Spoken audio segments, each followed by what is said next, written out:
Angelia's hand wouldn't stop shaking over her stomach. She stood in Min's private bathroom on the 50th floor, the cobalt blue dress that used to hang loose, now clinging to curves that hadn't existed 3 months ago. The imported soap, sandalwood and black tea couldn't mask the ginger she'd been chewing all morning to keep the nausea at bay. Recessed lighting made her brown skin look washed out, highlighting the exhaustion she'd been hiding behind concealer and 12-hour workdays. Rain hammered against the floor-to-ceiling windows, each drop a countdown. 3 years of being invisible, she thought, smoothing the fabric one more time. 3 years of being his shadow, and one secret makes me exposed. The door opened without warning. Min filled the frame, 6'2" of lethal precision in a black suit that probably cost what she made in 6 weeks. His jaw was locked in that way that meant someone's world was about to shatter. Usually, it wasn't hers. Their eyes met in the mirror. His gaze dropped to her hand, still resting protectively over her abdomen. The silence stretched like a wire about to snap. "The merger documents need—" she started, her executive assistant voice steady and professional. "Stop."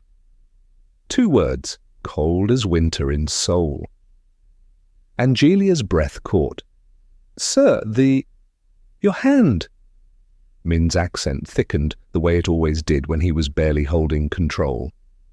"You've been protecting your stomach for 3 days. The ginger, the nausea, the way you flinch when I come too close." She could have denied it, should have created distance. Instead, something desperate and exhausted made her meet his eyes directly in the mirror. Let him see the truth she'd been drowning in. Min's expression didn't change, but something dangerous flickered in his dark eyes. When he finally spoke, his voice was quiet enough to be a threat. "Who got you pregnant?" But before we dive into how Angelia ended up carrying the heir to a Korean Mafia empire, I'd love to know, are you team tell him the truth or team protect the secret at all costs? Drop your thoughts in the comments and let me know what city you're watching from. If you're ready for 8 twists that'll leave you speechless, hit that subscribe button because this story's about to get dangerous. The question hung between them like a loaded gun. Angelia's pulse hammered in her ears, drowning out the rain still battering the windows. Min hadn't moved, but his presence filled the bathroom, sucking all the oxygen from the space. His eyes were black fire, burning through every defense she'd built over 3 years of professional distance. "I asked you a question." His voice dropped lower, each word deliberate. "Who got you pregnant?" Angelia's mind spun through options like shuffling cards, each one leading to disaster. The truth would destroy them both, the elders, the blood law, the ancient rules that had kept his family in power for generations. She'd spent 3 months researching, digging through encrypted files and forgotten records. She knew exactly what happened to outsiders who carried Mafia heirs. She'd seen the photographs, the unmarked graves, so she did the only thing that might buy them time. She lied. Julian Vance. The name tasted like poison on her tongue. Min went absolutely still, the kind of stillness that preceded violence. His hands, which had been clenched at his sides, slowly uncurled. When he spoke, his voice was soft, deadly soft. "The district attorney?" Not a question, a confirmation of betrayal. "Yes." Angelia forced herself to hold his gaze, even as everything inside her screamed to run. Julian Vance, the man currently building a RICO case against Min's family. The man she'd been carefully feeding false documents to for months, leading him away from the real evidence, protecting Min from shadows he didn't even know existed. Min moved so fast, she didn't have time to react. One moment he was by the door, the next he had her backed against the marble counter, his hands braced on either side of her, caging her in. The heat of his body radiated through the expensive fabric of his suit.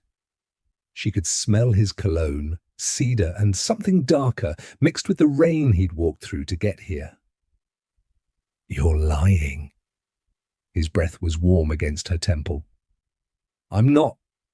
Her voice shook despite her best efforts. "Look at me, Angelia." His hand came up, fingers gentle under her chin, tilting her face toward his.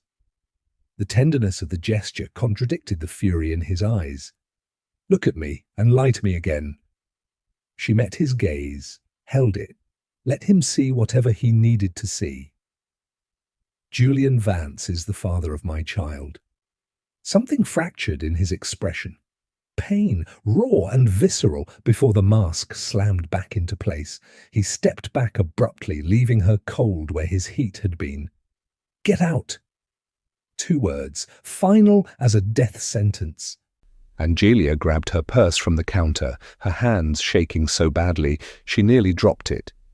She made it to the door before his voice stopped her. "Angelia!" She paused, didn't turn around.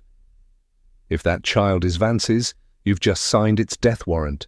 The moment the elders find out my assistant is carrying the DA's baby, they'll eliminate all 3 of you as a liability." Her blood turned to ice. "What?" "You heard me. Go to Vance. Tell him to put you in witness protection tonight." He turned away, staring out at the storm-darkened city. "Because if I see you here tomorrow, I'll know you're lying. And then we'll have a very different conversation." Angelia made it to her car before the tears came. Great, shaking sobs that felt like they'd tear her apart from the inside. She'd just lied to the only man she'd ever loved, called another man the father of his child, and potentially sealed all their fates in the process. The steering wheel was cold under her forehead as she tried to breathe through the panic. Her phone buzzed. "Unknown number. Stay in your car. Lock the doors. I'm coming to you." Before she could process the message, a figure materialized from the shadows of the parking garage. Tall, lean, moving with the same predatory grace as Min. But when he stepped into the light, Angelia's heart stopped. The face was different. Sharper angles, a scar cutting through his left eyebrow, but the eyes were identical. Dark, calculating, dangerous. He tapped on her window, against every instinct screaming at her to drive away. She unlocked the door. He slid into the passenger seat, bringing the smell of rain and cigarette smoke with him. "You told him about Vance?" Not a question. "Stupid, but clever." Who are you?" But she already knew. She'd seen the photographs, the death certificates, the memorial service Min had attended alone 5 years ago. "Minjun." He pulled out a cigarette, didn't light it. "The brother who was supposed to be dead, and you're Angelia. The woman carrying my nephew."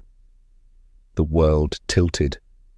"How do you—" "I've been watching you for 3 months, ever since you started showing." He turned to face her, and the resemblance to Min was startling. "I'm the one who left the prenatal vitamins in your apartment, the iron supplements, the ginger tea." Angelia's hand flew to her stomach. "You've been in my apartment?" "I've been keeping you alive." His voice was matter of fact. "The elders have had surveillance on you since week 8. "They know you're pregnant. They don't know the father. Yet. Why would they watch me?" Minjun's laugh was bitter. "Because 3 years ago, my brother stopped sleeping with the women they sent him, stopped attending the matchmaking dinners, started working late with his beautiful black assistant." He finally lit the cigarette, cracking the window. "They've been waiting for this, for him to break the blood law." "The what?" "The law that got my father killed." He exhaled smoke into the rain. "The law that says any child born outside the approved bloodline is a threat to the succession. The law that will get you, that baby, And my brother executed if the elders confirm he's the father. Angelia's vision swam. But you said they don't know. They don't know yet, but they will. Min-jun turned to her, and his expression was almost gentle. Unless you disappear. Tonight, I have a safe house in Portland. Cash, new identity. You can raise that baby far away from this mess. I can't just leave. You can, and you will. He pulled out an envelope, thick with documents. Or you can stay and watch my brother choose between his throne and his child. And we both know which one the elders will make him choose. Angelia didn't go to Portland. She went back to her apartment, double-locked the door, and started pulling up every encrypted file she'd hidden over the past 3 years. If the blood law was real, if Min's father had been killed for it, there would be evidence. There always was. She found it at 2 a.m., buried in old financial records from 1997. Lee Sang-ho, cause of death, cardiac arrest. Actual cause, potassium chloride injection. Untraceable, administered by family physician. Reason, violation of blood law. Article 3, conception of heir with unauthorized outsider. The outsider's name was redacted, but the child's wasn't. A daughter, born in Seattle, disappeared from all records at age 2. Angelia was staring at the screen when her apartment door opened. She hadn't heard the lockpick, hadn't heard the footsteps. Min stood in her living room, still in the black suit from earlier, looking like vengeance personified. You didn't go to Vance. His voice was flat, empty. No. You didn't go to witness protection. No. He moved through her space like he owned it, taking in the laptop, the files spread across her coffee table, the evidence she'd been compiling. When he saw his father's death certificate on the screen, he went very still. How long have you known? His question was quiet. About the blood law. 3 hours. About your father? Angelia stood facing him across the small living room. Since the night I agreed to work for you, I wanted to know what kind of man I was working for, so I dug. And I found the truth about how your father really died. And you stayed anyway. Something flickered in his expression. Confusion, hope, anger. I stayed because I realized you didn't know. She took a step toward him. You thought he died of a heart attack. You mourned him. You built your entire life around honoring a man who was murdered by his own people. And I thought, her voice cracked, I thought maybe you were different. Maybe you could change things. Min closed the distance between them in 2 strides. His hands came up to frame her face. Thumbs brushing away tears she hadn't realized were falling. The baby. His voice was raw. Is it mine? Angelia nodded, unable to speak. That night in Sausalito, the hotel. His forehead dropped to hers. I thought I dreamed it. I woke up alone and you never said anything. 3 months of silence. You don't remember. It wasn't a question. I remember everything. His words were fierce. I remember your skin against mine, the way you said my name, the way you looked at me like I was something other than a monster. I remember all of it, Angelia. I just thought you regretted it. Someone drugged you that night. She pulled back to look at him. Your whiskey. I saw it happen. I took you to that hotel to keep you safe, and then... She couldn't finish. Then we made a choice. His hands slid down to her stomach, covering where their child was growing. And now the elders will kill us for it unless we're smarter than they are. Min sat at her kitchen table, studying the files she'd compiled with an expression that shifted between admiration and fury. Angelia watched him from the counter, a mug of ginger tea warming her hands, waiting for the explosion that never came. You're not just an assistant." He looked up, dark eyes unreadable. "You're a forensic accountant, Columbia, top of your class. You could have worked anywhere, and you chose my organization." "I chose revenge. No point in lying now. Your family stole my family's tech patents in 1994, security software, the foundation of your entire legitimate empire. My father died thinking he was a failure. My mother raised me alone, working 3 jobs, while your family became billionaires off his invention." Min's jaw tightened, but he didn't defend himself, didn't make excuses. "I spent 5 years tracking the money, building the case. I have enough evidence to bankrupt your entire syndicate, seize every asset, destroy the Elders' power base completely." She set down her mug, crossed the small space to stand in front of him. "I came to destroy you, Min, and then I fell in love with you instead." He stood slowly, the chair scraping against linoleum. "You love me?" "Yes." The word felt like jumping off a cliff. "I love you. I love the man who stays late to make sure every employee gets their bonus. The man who funds 3 women's shelters anonymously. The man who learned Spanish to talk to the cleaning crew because no one else would." She touched his face. "Traced the dragon ink that wound up his neck. I love the man you are despite everything your family made you." His kiss was desperate, hungry, hands tangling in her hair, pulling her close, careful of her stomach, even in his urgency. When he finally pulled back, they were both breathing hard. "The evidence." His voice was rough. "The patents. You could take everything." "I know. Why haven't you?" Angelia pulled out a flash drive from her pocket.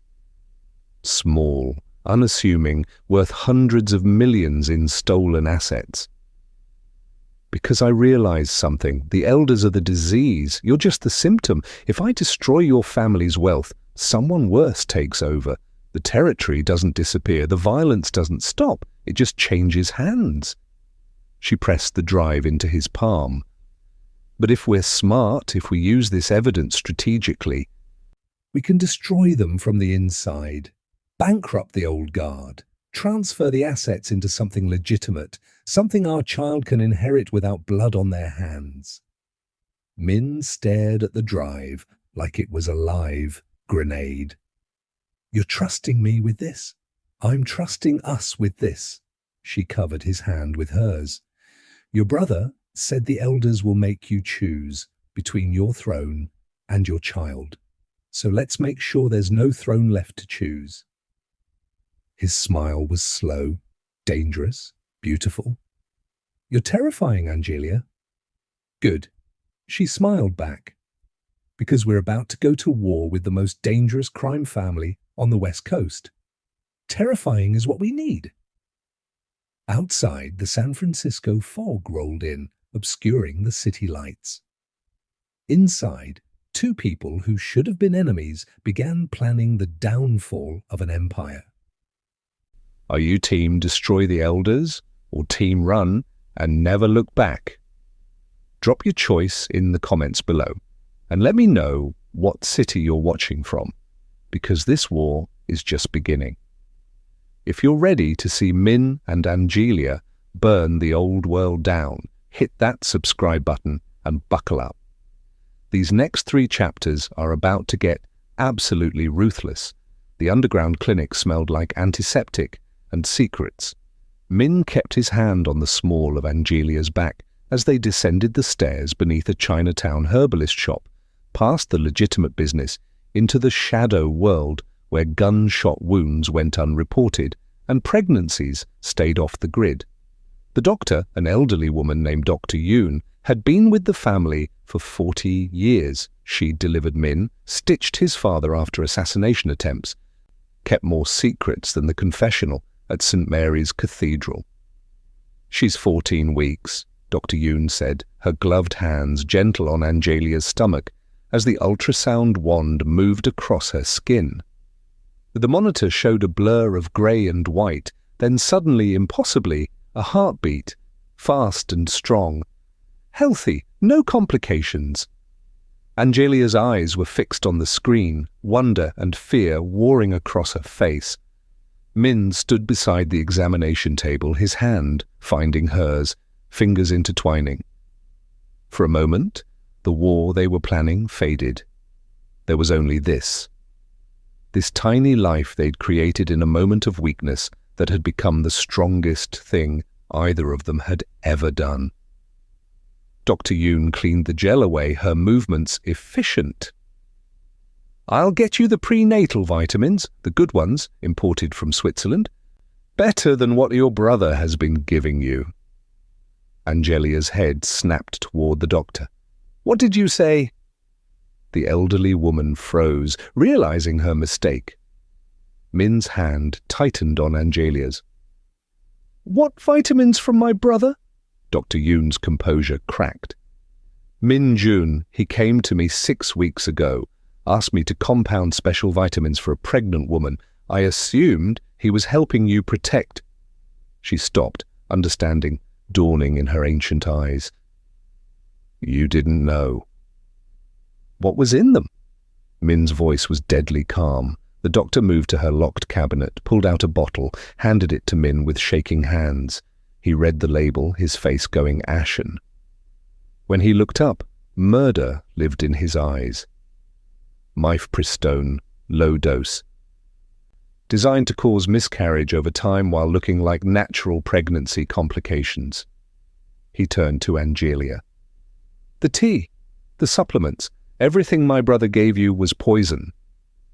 The betrayal hit like a physical blow. Angelia's hand went to her stomach, protective and desperate. "But the baby's okay. Dr. Yoon said—" "You haven't been taking them." Min's eyes were on her, intense. "Have you?" Angelia's mind raced back. "No, they made me nauseous. I threw them away after the first few days, started buying my own prenatal vitamins from the pharmacy." The relief that crashed over Min's face was visceral. He pulled her up from the table, into his arms, holding her like she might disappear.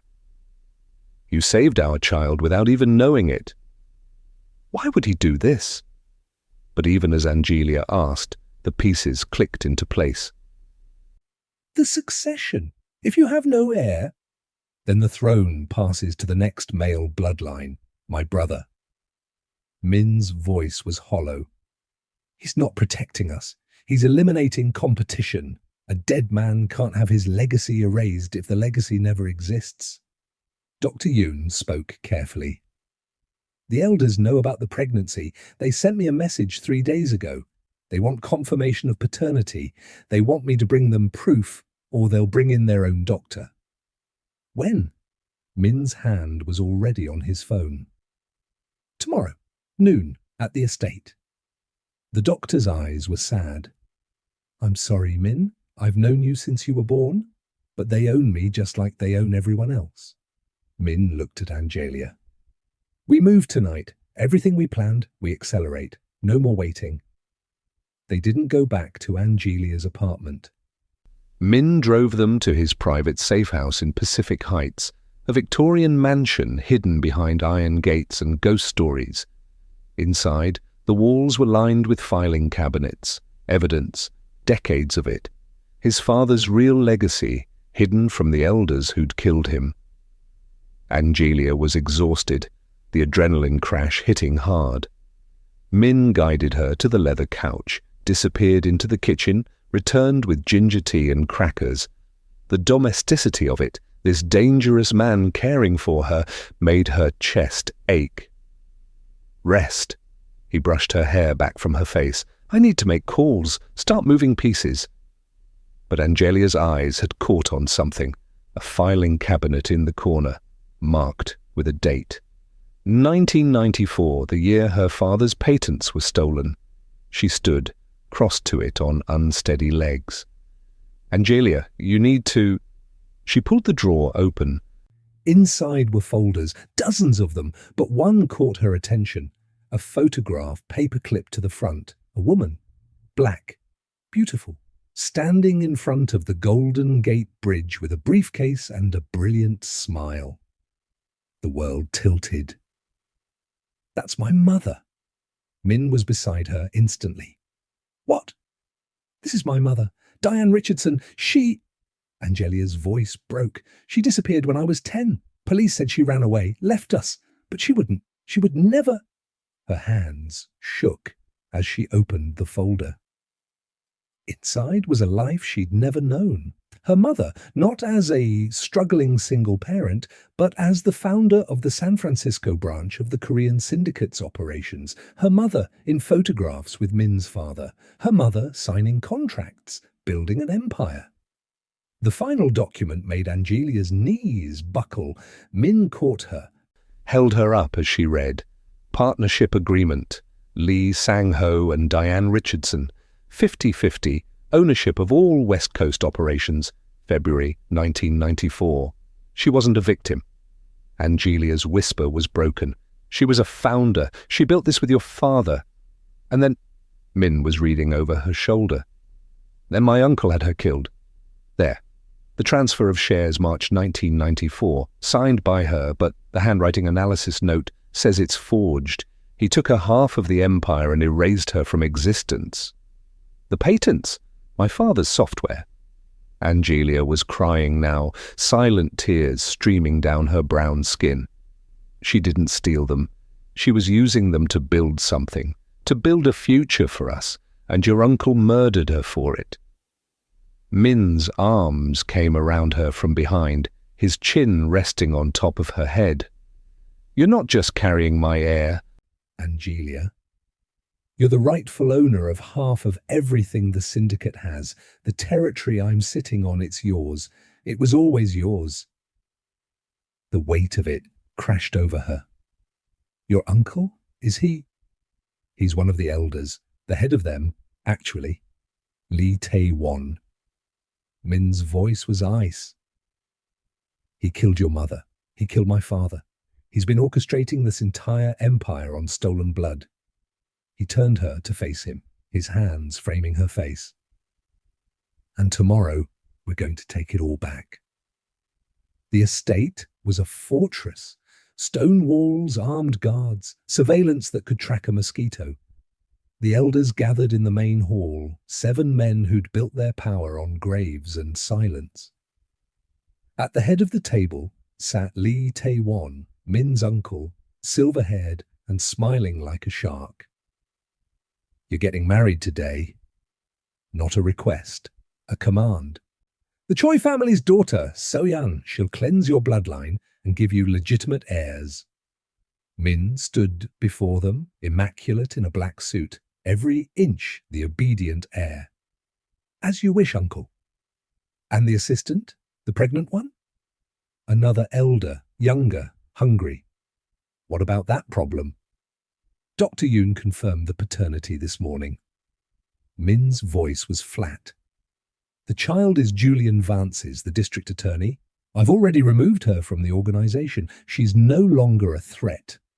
Lies, all lies, but the elders believed them because they wanted to, because a bastard heir was easier to dismiss if it belonged to an outsider.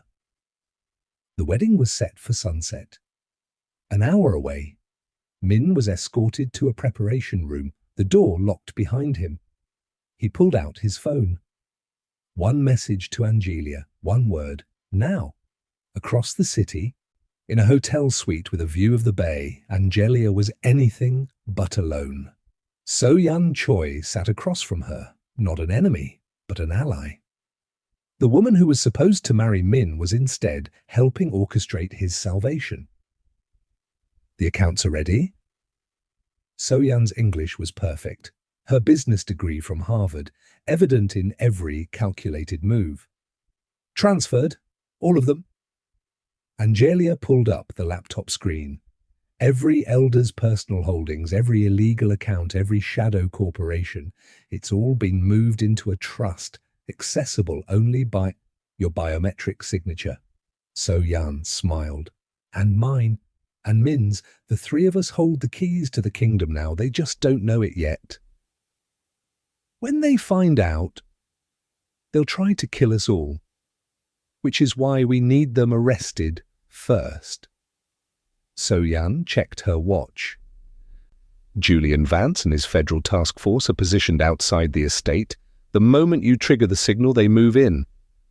Angelia's hand hovered over her phone. Are you sure you want to do this? You'll lose your family, your name, everything. So-Yan's eyes were hard.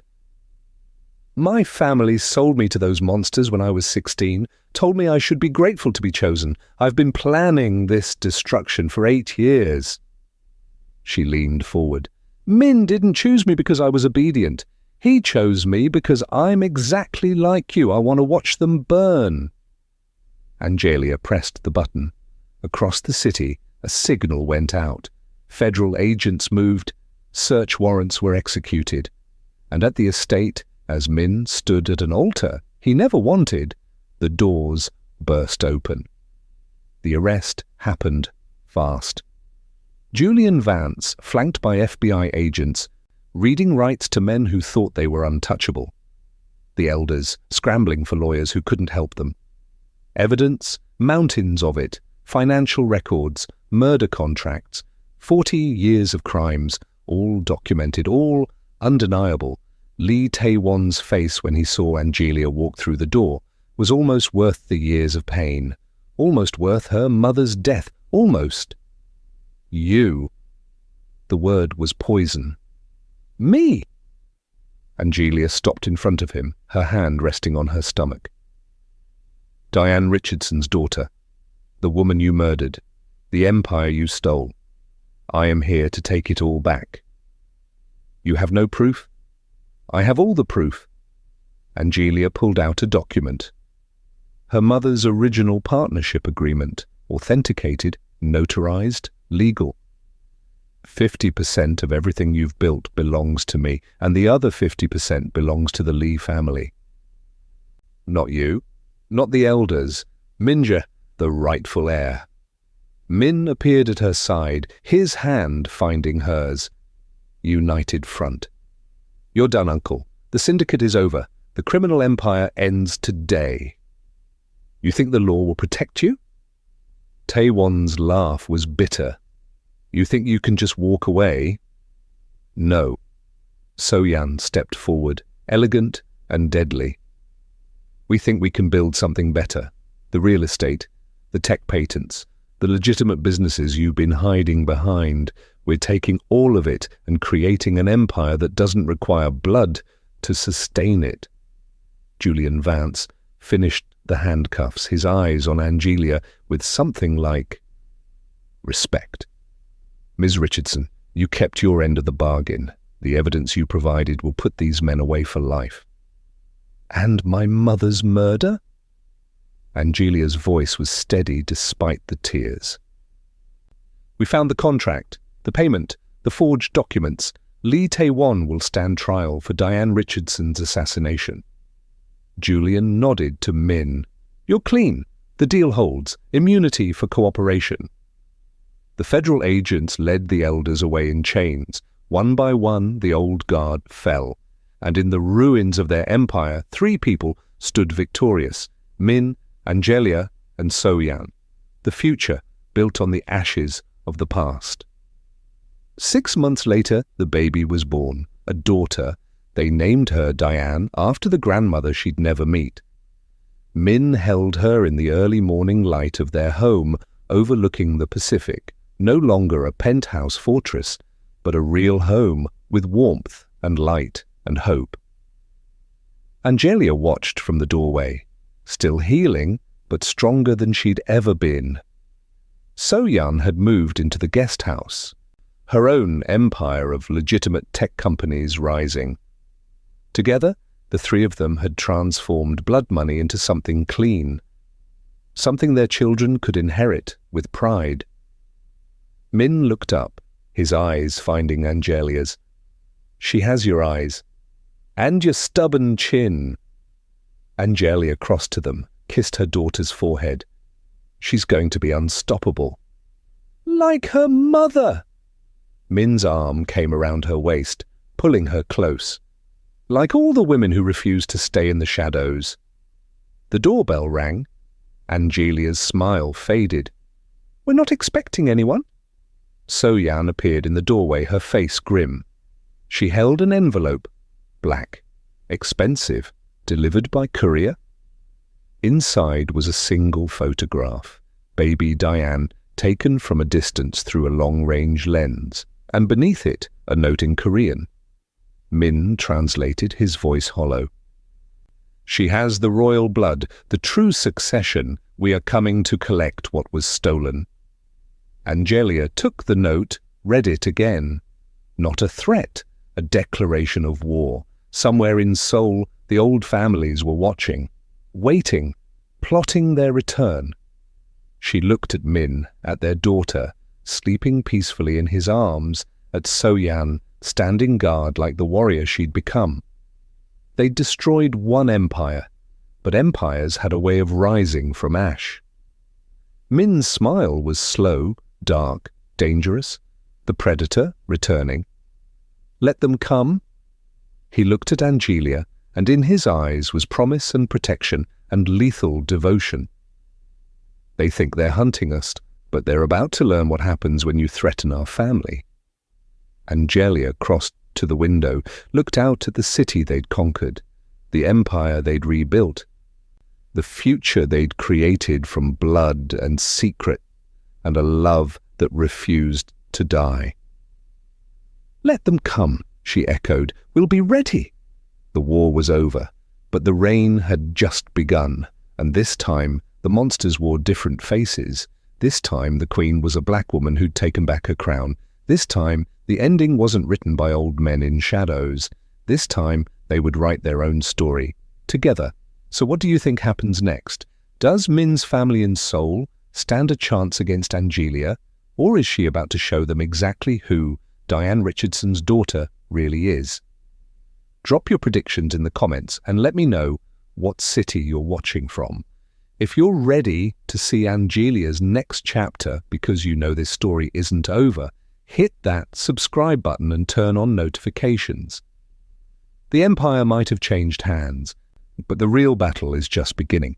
See you in the next one.